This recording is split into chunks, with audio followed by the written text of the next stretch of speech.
3+2 game from Oopskitty with the cute cat picture. And I'm playing 1e4, of course. So with 3+2, I may have a little bit more time to talk. That's convenient. e5, knight f3. Let's see if it will become a Scotch gambit, which I'm recommending after e4, e5. It looks like it.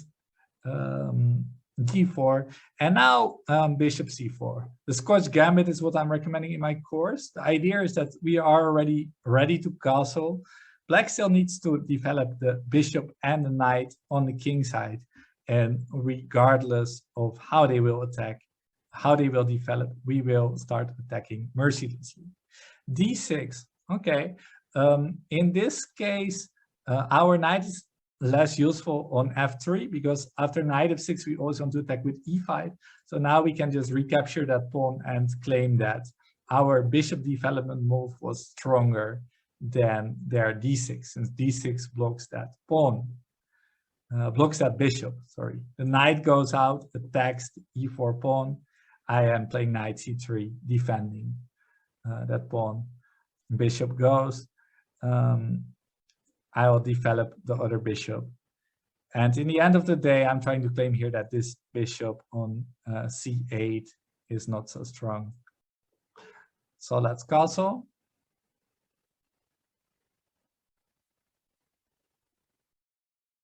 So black is playing the opening quite solid so far. And now they are capturing the pawn on e4. So their idea is that after the knight capture, they will do d5 and fork me. But I believe that this will result in a better position, since we can trade that knight to double the pawns. Now I can go back with the bishop, and when a knight is captured, capture, and black has this weakened pawn structure here. So the position should be more comfortable for me. And black will need to defend this c6 pawn. I would like to avoid the trade of queens here to keep some more tension in the game. Now I can just capture and also attack that rook. Rook should sidestep to b8. In that case, black is threatening to capture the bishop and also to capture that b2 pawn. So there, I can first trade the bishops to solve one problem and subsequently defend against this rook takes b2 by playing b3. Let's see how black will recapture. Okay, with the pawn. So let's play b3. I'm a solid pawn up here. Also, my bishop is nicely protecting the rook from coming to the open e-file. These pawns, they are quite bad as they cannot be protected by any other pawns. And I would like to put more pressure on the pawn here on d4. Let's just bring the queen out, keep an eye on this pawn. If the bishop will be attacked, I can go here to e4 and defend the c2 pawn another time. And now I'm prepared to go rook d1, challenge that d6 pawn. Okay, c4. Yes, I would still like to go rook d1, attack that pawn one more time. The queen is coming. I just capture this pawn. I don't have anywhere else to go with the bishop. I don't really like the fact that black can trade now and take that c2 pawn, but I still remain a pawn up and can play rook d2, defending the a2 pawn. So yeah, the position is quite dry, but I'm still pawn up. The rook is coming closer, h5. Here I will try to prevent the pawn from going to h4. And I will also keep an eye on the a7 pawn. Black should defend that pawn somehow. Let's try and make a little loop for my king, not to get back rank mated one day. And now I'm planning to go to g3 with the rook, but the rook is going to g5. Yeah, this was really poorly played by me. Yeah, I need to play g3 to protect against rook g2, but this weakens my king. Usually you would like to keep your pawns just in front of your king to safeguard it. Now there's a little too much air in my king's position. Still not too problematic, but you would rather try to avoid it. So I'm putting my king closer to my pawns to protect all of them and try to play it safe.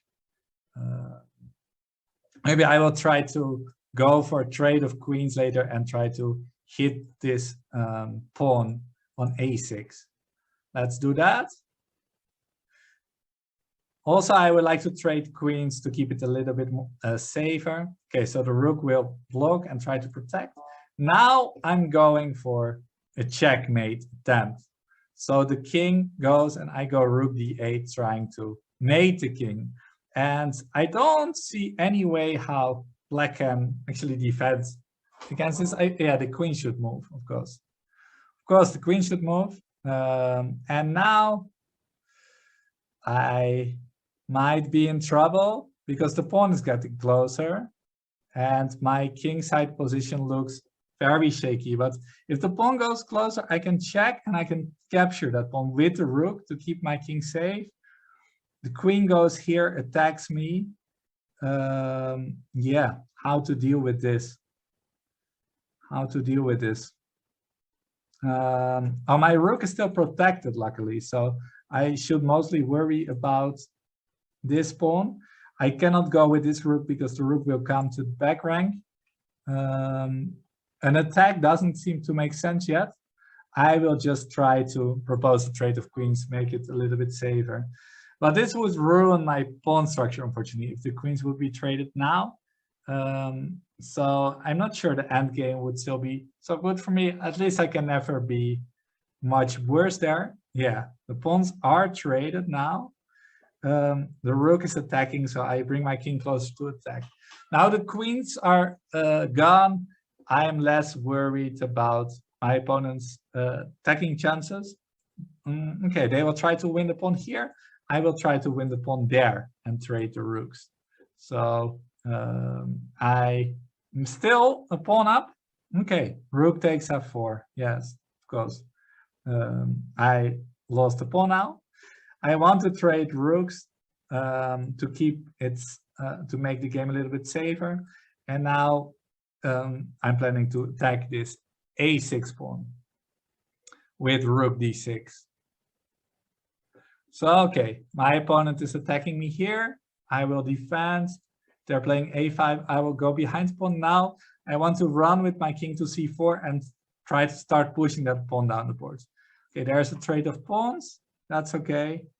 So my opponent should move the pawns forward as fast as possible to try and get some counterplay, because I'm going here and I will try to push my pawn as far as I can. Yeah, let's trade one pair of pawns here. Okay, now my opponent has to pass h pawn. I will still go here and try to push that pawn further. This is maybe a little bit risky to do. Yeah. Maybe I shouldn't have done this. I will try to go back with my king as fast as possible. Okay, king goes back. And yeah, I think the game will end in a draw. These pawns will be traded. The king is going closer to the b pawn, and I won't be able to protect it anymore. I will try one last trick though. Give a check. If the king captures the pawn, I will win the rook. But okay, my opponent of course doesn't fall for it. Rook comes, rook will come here and collect that pawn. And I will trade the rooks and the game will be a draw. A very well played game from Oopskitty.